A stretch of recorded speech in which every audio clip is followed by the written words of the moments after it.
지난 시간까지 진리의 허리띠, 그 다음에 의의 흉배, 평안의 복음에 예비한 신까지는 우리가 영어 성경에 보면 have라고 합니다. have. 근데 이제 믿음의 방패와 구원의 투구와 성령의 검은 취하라라고 합니다. 가지라 하는 거하고 취하라 하는 거하고 조금 상황이 틀립니다. 테이킹이라고 합니다. 테이킹.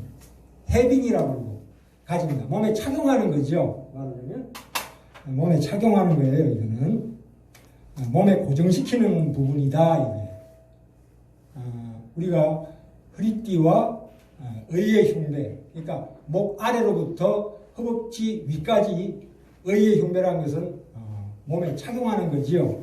그 다음에 평안의 복음에 예비한 신도 딱 움직이지 않도록 딱 몸에 고정되는 부분입니다.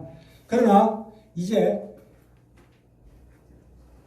믿음의 방패와 구원의 투구와 성령의 검은 믿음의 방패, 구원의 투구, 성령의 검은 고정시키는 게 아니고 필요할 때 취하여 사용하는 것입니다. 예. 우리가 그 군인들이 휴식을 취할 때는 말하자면 철모도 벗어놓고 그렇죠. 그다음에 방패도 요즘 방패가 없습니다만은 옛날 로마 시대 때 방패도 옆에 벗어놓고 그다음에 칼도 옆에 놓습니다. 그죠? 총을 놓듯이. 그래서 이것은 좀 더 적극적인 무기예요. 전신갑주 중에서. 그런데 휴식할 때도 이 진리의 허리띠, 의의 흉배, 평안의 복음에 예비한 신발은 그대로 신고 있습니다. 그래서 적이 공격을 가했을 때 곧바로 믿음의 방패를 가지고 구원의 투구를 쓰고 성령의 검을 가지고 이제 전쟁을 치는 거죠. 요즘 전쟁도 그렇지만 우선 보병이 움직이기 전에 지원 사격을 합니다. 그죠? 원호 사격을 하죠. 대포를 쏘죠. 그 당시에도 이 믿음의 방패가 왜 필요하냐면 우리 대적 마귀가 무엇을 던집니까? 화전을 던집니다. 화전이라는 게 그냥 불화살이에요. 불화살과 또 창 끝에다가 또는 불화살 끝에다가 가연성 물질에 불을 붙여가지고 먼 데서 쏩니다. 그럴 때 뭘로 막느냐? 이 믿음의 방패로 막습니다. 이 거대한 영적 전투예요. 좀 전에도 말씀드렸지만 마귀와 그의 사자들의 군단과 우리와의 싸움입니다. 하나님은 인격자이십니다. 또 우리를 공격하는 마귀도 인격자입니다. 이 지성을 가지고 있고 이 능력이 굉장히 큰 능력자입니다. 그래서 우리가 이 영적인 투쟁을 얘기할 때 절대로 사람과 그 사람 속에 있는 죄와 그 안에 있는 악이 아닙니다. 그것을 뒤에서 조종하는 마귀라는 영적인 실체를 향해서 우리가 전쟁을 하는 거지요. 그래서 마귀에 대해서 우리 추상적인 개념을 지워야 합니다. 이를테면 어떤 힘이라든가 그런 걸로 우리가 추상적인 개념은 지워버려야 돼요. 우리가 전번 시간도 말씀드렸지만 우리 마음속에 악한 생각이 떠오른다거나 불경한 생각이 하나님에 대한 불경한 생각이 떠오르고 의심하게 하고 즉 나의 정욕에 의해서 앞에 어떤 안 좋은 생각들이 떠오르는 것은 이 영적인 전쟁이라는 차원에 봐서는 그것은 마귀의 공격입니다. 내 속에서 나오는 생각이 아니에요. 우리들 안에서 그 생각이 일어난다고 마귀가 우리로 하여금 믿게 하려고 해요. 내가 그리스도인이 될 자격이 없는 매우 악한 사람이라는 것을 갖다 공격하는 거죠. 그것은 사탄의 공격이에요. 마귀의 공격입니다. 내 마음속에 내가 나 자신을 바라볼 때 나 같은 인간이 어떻게 예수를 믿는다고 할까 하는 그 절망감과 무기력의 상태로 빠지게 만드는 그 공격이 있다는 거죠. 내 속에서 나오는 생각이 아니에요. 그것은. 그걸 잘 구분하셔야 됩니다. 앞으로 구분하게 될 겁니다. 우리가 이런 생각을 하죠. 하나님께 순종하면, 신앙생활을 열심히 하려고 하면 반드시 내우외환이 온다, 나쁜 결과가 온다라는 공포심을 심어줘요. 그래서 하나님께 더 가까이 가지 못하게 만드는 마귀의 공격이 있다 이거죠. 그래서 인간은 그 부적 같은 거 좋아합니다. 저 말씀드렸죠. 이 점성술. 부적. 점성술이 뭡니까? 별을 보고 점치는 거죠. 희한한 게 마귀의 이름이 뭡니까? 샛별, 계명성, 루시퍼예요. 계명성이 뭡니까? 해가 뜨기 전에 동쪽 하늘에 떠오르는 별이 있죠. 금성. 그렇죠? 또 해가 지고 난 다음에 서쪽 하늘에 떠 있는 별이 있죠. 그게 금성이에요. 샛별이에요. 빛나는 별이다. 루시퍼라는 뜻이 그거예요. 그래서 사실 인간이 겪는 모든 고통의 이면에는 마귀가 있습니다. 그것이 밖으로부터 옵니다. 우리 안으로부터 나오는 게 아니고 밖으로부터 공격이 있다 이 말입니다. 이걸 우리가 알아야 된다 이 말입니다. 베드로전서 4장 12절에 보면 사랑하는 자들아 너희를 시련하려고 오는 불시험을 이상한 일 당하는 것 같이 이상히 여기지 말라 이렇게 말씀하셨습니다. 우리 마음속에 끊임없이 의심이 일어나고 하나님에 대한 또 나 자신에 대한 절망과 무기력에 빠지게 만드는 사탄의 공격이 반드시 있다 이 말입니다. 예, 그렇죠. 그래서 베드로전서 5장 8절에서 9절까지 근신하여 깨어라 너희 대적 마귀가 우는 사자와 같이 두루다니며 삼킬 자를 찾나니 너희는 믿음을 굳게 하라 이렇게 나옵니다. 요한일서 5장 4절에도 세상을 이긴 이김은 이것이니 우리의 믿음이니라. 그렇죠? 그래서 믿음의 방패라고 했을 때 이 믿음이라는 것은 뭐냐면 우리가 믿는 것을 빨리 사용하는 능력입니다. 불화살이 날아올 때, 화전이 날아올 때 탁 가서 막는 거죠. 우리가 그 믿음의 방패라고 했을 때 어떤 지적으로 어떤 하나님의 말씀을 동의한다는 수준에서 더 한 걸음 더 나아가서 그것을 적극적으로 사용하는 행동적인 요소가 바로 믿음의 방패를 사용하는 겁니다. 그게 믿음은 결코 그 믿음 자체를 가리키는 게 아니고 그 믿음 우리가 믿는 그 대상을 가리킵니다. 믿음은 항상 그 대상을 가리킵니다. 믿음은 다시 말해서 뭐라고 그러냐면 하나님의 능력입니다. 믿음을 정의하자면 하나님의 뭐라고요? 능력이에요. 정의하자면 로마서로 가볼까요? 로마서 3장 여기 책같이 꽂아놨습니다. 로마서 3장 믿음에 대한 정의가 가장 잘 나타나 있는 하나님의 말씀입니다. 로마서 3장 19절부터 28절까지입니다. 자, 제가 읽겠습니다. 피셨습니까? 242쪽. 로마서 3장 19절부터 보세요. 우리가 알거니와 무릇 율법이 말하는 바는 율법 아래 있는 자들에게 말하는 것이니 이 율법이라는 게 뭡니까? 법이 있어야 죄가 성립이 됩니다. 그렇죠? 이 세상 우리 각 국가에서 법을 정해놓죠. 법이라는 게 뭡니까? 최악의 죄악으로 빠지지 않게 하기 위해서 법을 만듭니다. 그렇죠? 그게 율법이에요. 이는 모든 입을 막고 온 세상으로 하나님의 심판 아래 있게 하려 함이니라. 하나님께서 우리에게 율법을 주셨어요. 하나님을 사랑하고 이웃을 사랑하라는 율법을 주셨는데 그 율법을 바라봤을 때 우리가 그렇게 할 수 있습니까? 그렇게 할 수 없는 존재니까 심판을 받는다 이 말입니다. 그렇죠? 법을 못 지키는 거지요. 이 율법을. 내가 이 율법을 보니까 못 지킨다.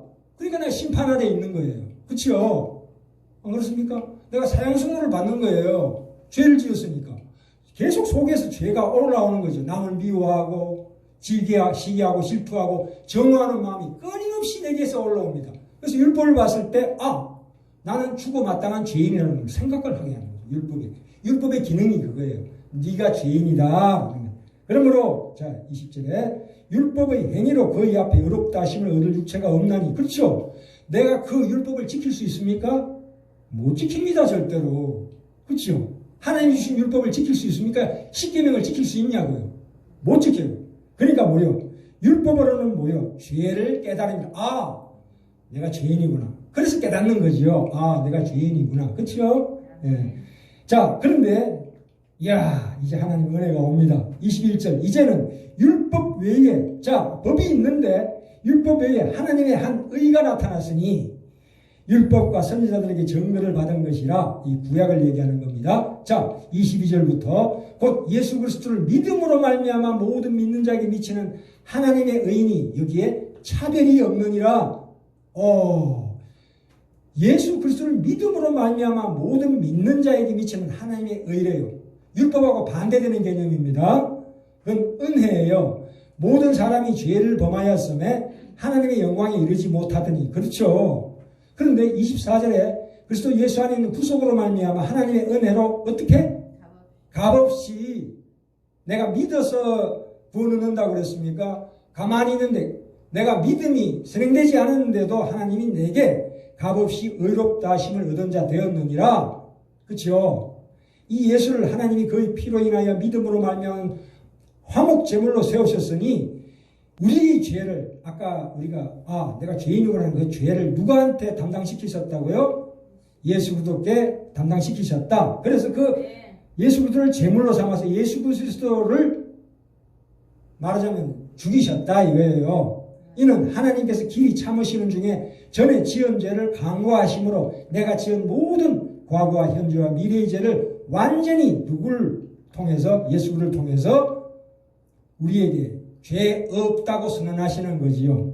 그래서 그것이 바로 하나님의 의다. 그래서 자기의 의로우심을 나타내려 하심이니 곧 이때에 자기의 의로우심을 나타내서 자기도 의로우시며 또한 예수 믿는 자를 의롭다 하려 하심이니라. 그렇죠? 자, 이 하나님께 주신 은혜, 하나님의 의라는 건 뭐냐면 27절. 그런즉 자랑할 때가 어디뇨? 있을 수가 없느니라. 내가 믿어서 구원 얻습니까? 아닙니다. 하나님이 내게 구원을 주셨습니다. 은혜로 주셨습니다. 무슨 법으로냐? 행위로냐? 아니라 행위라고 나오죠. 내 행위로 말미암아 구원 얻은 게 아니다 이거예요. 오직 믿음의 법으로니라. 이 율법하고 그 반대 개념에 오직 믿음의 법이라는 게 있어요. 믿음의 법. 그러므로 사람이 의롭다 하심을 얻는 것은 율법의 행위에 있지 않고 그렇죠. 내가 법을 지키려고 노력하는 거에 있지 않다 이거예요. 믿음으로 되는지 우리가 인정하노라. 자, 그럼 여기 믿음에 대해서 우리 한번 따져봅시다. 여기에서 성경에서 얘기하는 믿음은 이 세상에 없는 단어예요. 에? 우리가 생각하는 믿음이 아닙니다. 여기서 얘기하는 믿음은. 예전에 말씀드렸죠. 이 믿음이란 게 보세요. 믿음이 by faith입니다. 그렇죠? 이건 뭡니까? 수동태예요. 내가 능동적으로 믿어서 얻는 게 그게 믿음이 아니고 하나님이 주시는 믿음. 난 가만히 있는데 이렇게 하나님이 주시는 믿음이에요. 이걸 여기서 믿음의 방패. 그 믿음이에요. 그 믿음을 얘기하는 거예요. 자 보세요.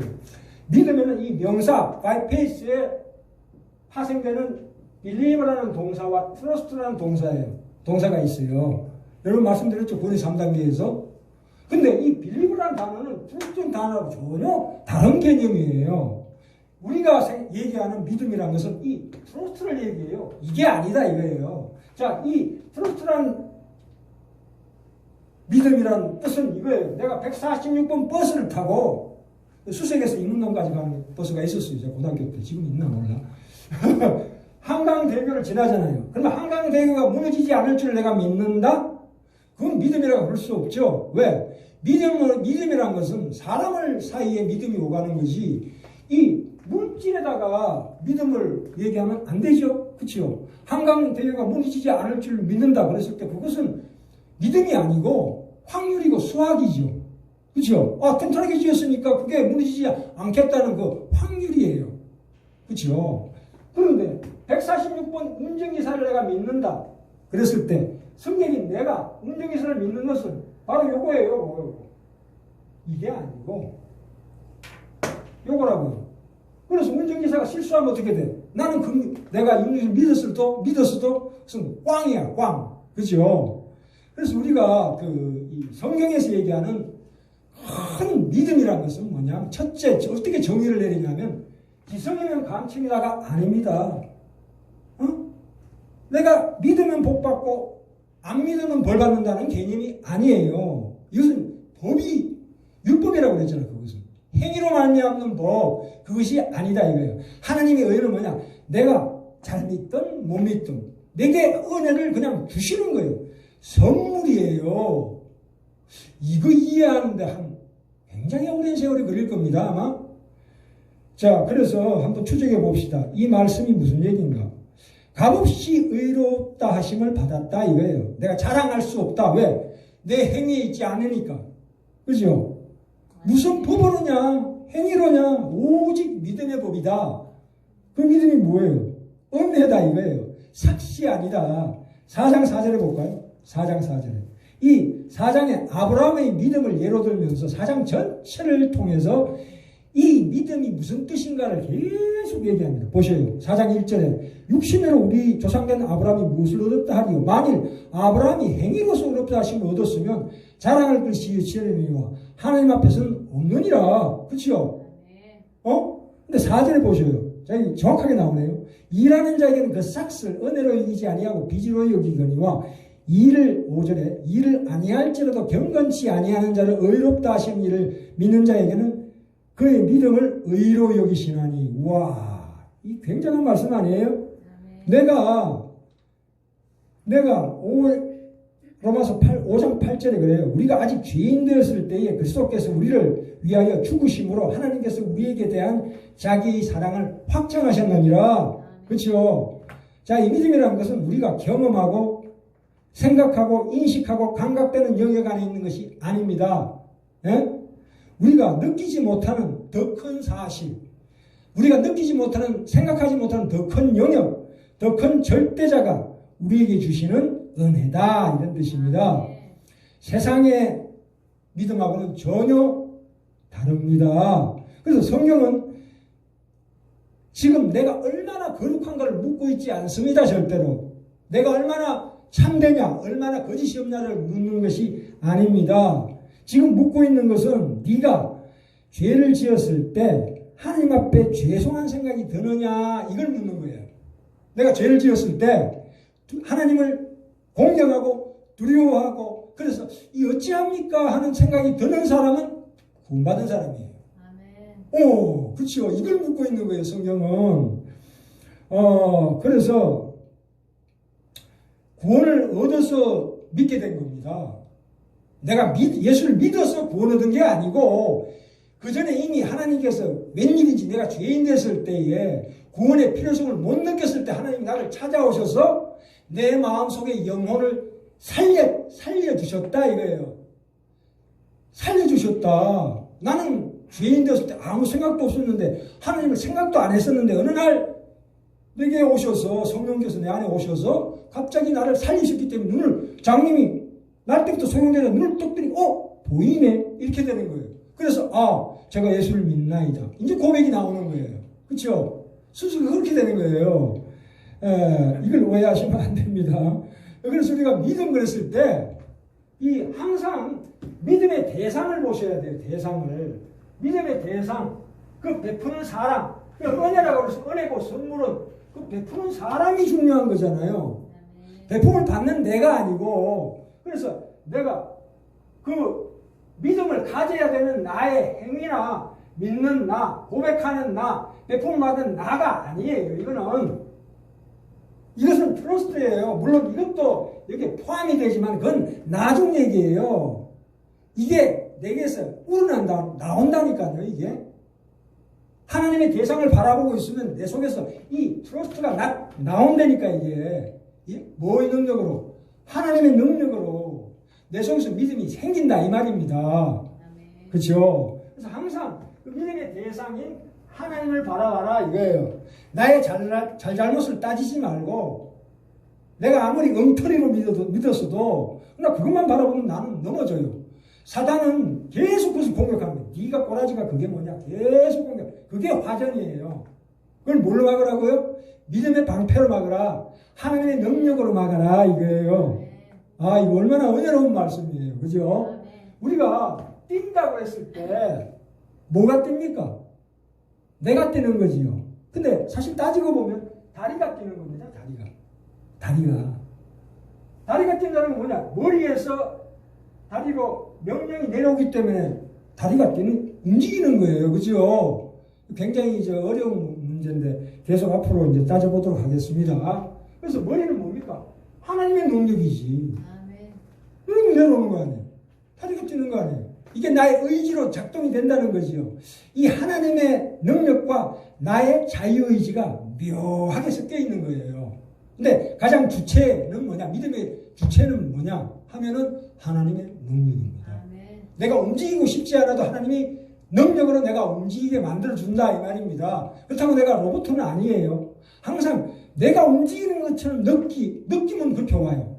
내가 움직이는구나 하는데 나중에 지나고 보면 가만있어 봐. 하나님의 능력인 것 같아. 이런 느낌이 들어요.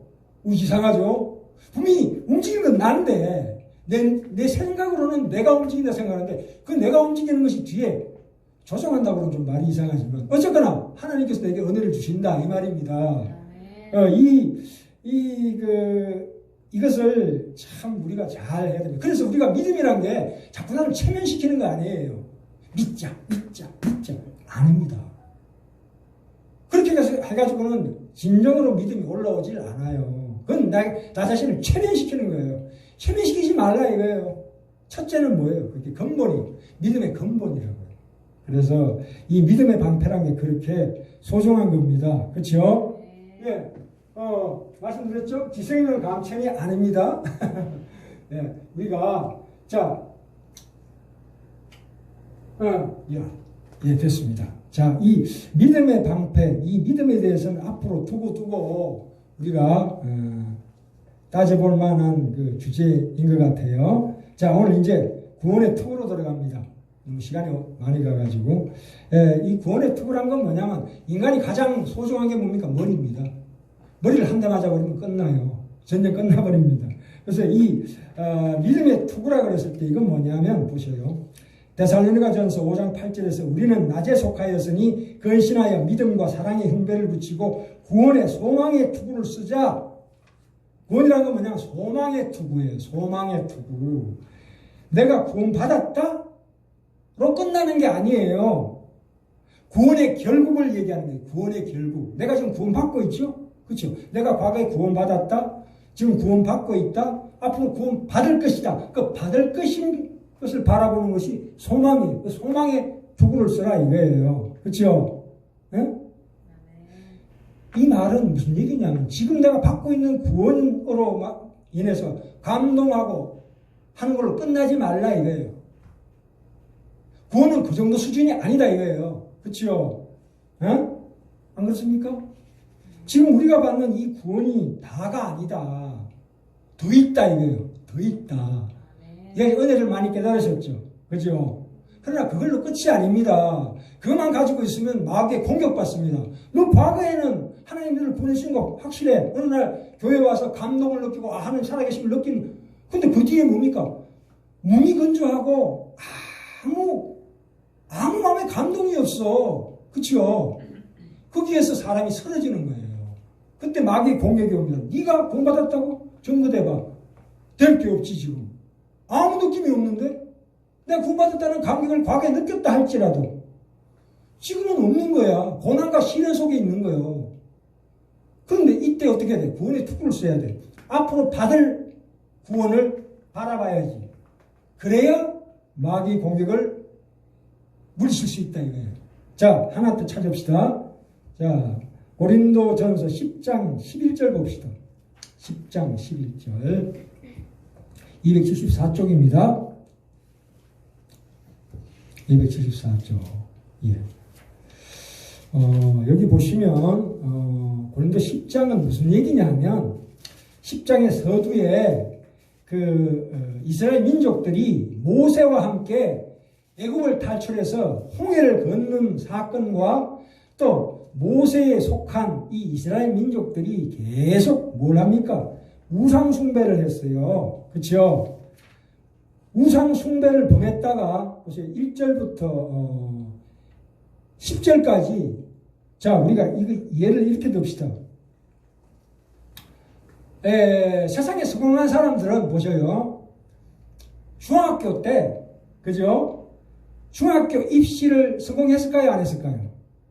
분명히 성공, 우리 때는 시험 쳐서 들어갔어요. 중학교 때도.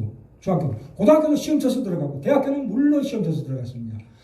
성공한 사람은 어디서부터 출발했다고요? 중학교 시험부터 합격한 사람이에요. 그렇죠? 그래서 이 모세에 속한 이스라엘 민족들이 광야에 나와서 우상 숭배 한 사람들은 중학교 시험에서 탈락한 사람들이에요. 중학교 시험. 탈락. 우상 숭배했다. 넌 죽어라. 물론 홍해를 건넌 순간에 이미 구원받은 존재지만 이제 가나안까지 못 들어가고 그냥 겨우 부끄러운 구원받은 거예요. 이게 지금 우상 숭배에서 하나님께서 죽여버렸어요. 구약에는 적극적으로 나타납니다. 구약에서는 죄 지으면 그 자리에서 그냥 죽여버려요. 그냥. 무조건 그냥 순종하지 않으면. 그래서 우상 숭배한 사람 죽었죠. 두 번째 누구요? 하루에 어떤 이들이 간음하다가 그 다음에 두 번째 시험이 나와요. 이제 고등학교 시험이 나왔잖아요. 근데 고등학교 시험 그게 간음의 죄예요. 간음하다가 또 죽어다가 그렇죠? 고등학교 시험 떨어진 거야 이거. 중학교 시험은 합격했는데 고등학교 시험을 떨어졌어요. 간음하다가. 그러다가 근데 고등학교 시험을 패스한 사람도 어떻게 됩니까? 마지막에 주를 시험하다가 뱀에게 멸망되었다 이렇게 나옵니다. 얘는 고등학교 시험을 붙었는데 대학교 시험을 떨어졌다 이거예요. 그러니까 성공한 사람은 어디까지 갑니까? 물론 중학교 시험 붙고 고등학교 시험 붙고 대학교 시험 붙어서 그래서 성공하고 훌륭한 사람 되는 거 아니에요. 우리에게 이걸 오늘날 경계로 주셨다 이거예요. 11절 볼까요? 저희에게 당한 이런 일이 거울이 되고 또한 말세를 만난 우리의 경계로 기록하였느니라. 너희들은 이렇게 신앙생활을 하지 마라 이거예요. 하지 마라. 12절 보시면 12절이 굉장히 중요한 말씀입니다. 그런즉 선줄로 생각하는 자는 넘어질까 조심하라. 이게 무슨 얘기예요? 내가 지금 구원받았다. 하나님으로부터 구원받았다. 과거에 받았다. 지금 받고 있다로 생각하지 마라 이거예요. 그걸로는 넘어진다 이거예요. 앞에 것을 바라봐라. 더 큰 구원을 바라봐라 이거예요. 더 큰 구원. 더 완전한 구원. 그걸 바라봐라 이거예요. 그런데 13절에 우리를 위로하시는 말씀이 있습니다. 사람이 13절 같이 읽어볼까요? 사람이 감당할 시험 밖에는 너에게 당한 것이 없나니 오직 하나님은 미쁘사 너희가 감당치 못할 시험 당함을 허락치 아니하시고 시험 당할 점에 또한 피할 길을 내서 너희로 뭐라고요? 능히 감당하게 하시느니라. 시험이라는 게 뭐예요? 중학교 시험 치려면 중학교 실력을 같이 갖추게 하고 난 다음에 중학교 시험 치르게 합니다. 실력도 없는데 중학교 시험 치는 거 없어요. 그런 거. 하나님은 우리에게 세상 살아갈 때 어떤 고난과 시련이 오잖아요. 그래서 내가 능히 극복할 수 있기 때문에 주는 거예요. 이거 오해하시면 안 돼요. 그래서 우리가 작은 것에서부터 더 높고 더 크고 더 깊은 곳으로 하나님이 인도하심에 따라서 더 많은 싸움과 더 많은 난관을 극복해야 된다 이 말씀입니다. 그죠? 그래서 빌립보서 3장에 나오죠. 뒤의 것은 잊어버리고 표대를 향하여 나는 아직도 내가 잡은 줄로 여기지 아니하노라. 뭐를? 구원을. 우리가 이런 분들 계시죠. 옛날에 해병대에 나와가지고 해병대에서 받은 그 훈장 잔뜩 집에다가 막 벽에다가 놓고 초등학교 때 받은 상장도 막 부셨는데 그거 참 어리석은 짓입니다. 과거의 영광에만 젖어 사는 거예요. 그거는 인간의 가치가 없는 거예요. 그건 미래를 바라봐야죠. 앞으로를 바라봐야죠. 앞으로 내가 받아야 될 상이 뭐냐를 바라봐야지. 과거에 받았던 상만 잔뜩 해가지고 그거 가지고 나의 나됨을 증명한다는 것은 참으로 가난한 겁니다. 안 그렇습니까? 우리는 감당해야 될 시험, 감당해야만 하는 시험이 우리에게 옵니다. 그랬을 때 우리가 그것을 능히 이길 수 있다 이거예요. 그래서 고린도 후서 4장에 제가 읽겠습니다. 우리가 이 보배를 질그릇에 가져서는 이는 능력의 힘이 큰 것이 하나님께 있고 우리에게 있지 아니함을 알게 하려 함이라. 우리가 이 세상 살아갈 때에 우리가 사방으로 우겨섬을 당하여도 쌓이지 아니하며 답답한 일을 당하여도 낙심하지 아니하며 핍박을 받아도 버림받지 아니하며 거꾸로뜨림을 당하여도 망하지 아니하고 우리가 항상 예수 죽인 것을 몸에 짊어지면 예수의 생명이 또한 우리 죽을 육체에 나타나게 하려 함이니라. 그런즉 사망은 우리 안에서 역사하고 생명은 너희 안에서 하느니라. 이 사망은 우리 안에서 역사하는데요, 나의 모든 것들이 죽어나가요. 내 속에 있는 죄, 모든 것들, 과거의 옛사람에 속한 모든 것들이 하나하나 죽어나간다고. 그게 사망이 역사한다는 거죠. 자, 사람이 부활하려면 반드시 죽어야 부활합니다. 그렇죠? 내 속에 있는 것들이 죽어야 돼요. 죽어야 돼요. 반드시 죽어야 돼요. 제가 그 사망의 음침한 골짜기, 질병의 고통 속에 있을 때 그 고통이 내게 주는 고통이 어마어마합니다. 근데 그 고통을 바라보면 난 그 자리에서 죽어버려요. 어떻게 할 수가 없어요. 미쳐버려요. 그러나 그때 하나님을 바라봐요. 하나님은 내게 감당치 못할 시험은 주시지 않는다고 그랬다. 그 하나님의 능력을 바라보는 거죠. 하나님의 능력을 바라볼 때 그것을 지나가게 되더라고. 지나가고 나서 보니까 내가 부활했네. 승리했네. 아멘. 그 속에 하나님 마음이 주시는 그 마음속에 깊은 평강과 희락과 화평은 말로도 할 수가 없습니다. 아멘. 승리하는 거예요. 반드시. 그렇죠. 그 구원의 투구를 써야 합니다. 그래서 우리의 옛사람은 날로 후패하나 우리 속사람은 날로 새롭도다. 이렇게 말씀하시고 계시는 거예요. 예. 이게 구원의 투구는 다음 시간에 한 번 더 이